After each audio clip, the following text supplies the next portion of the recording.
တွေ့တာသူတို့ရှိပါတယ်လာရတဲ့ဘဝတစ်ခုစောက်ရန်ရည်ရွယ်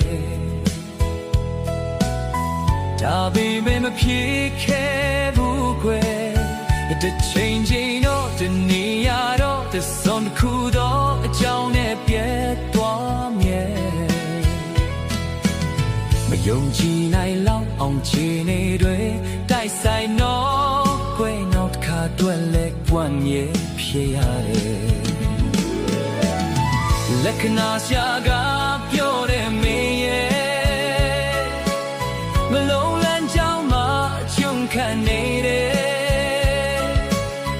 မိမနဲ့ပတ်သက်လာရင်အမြဲတမ်းပဲကန်ဆိုနေမယ်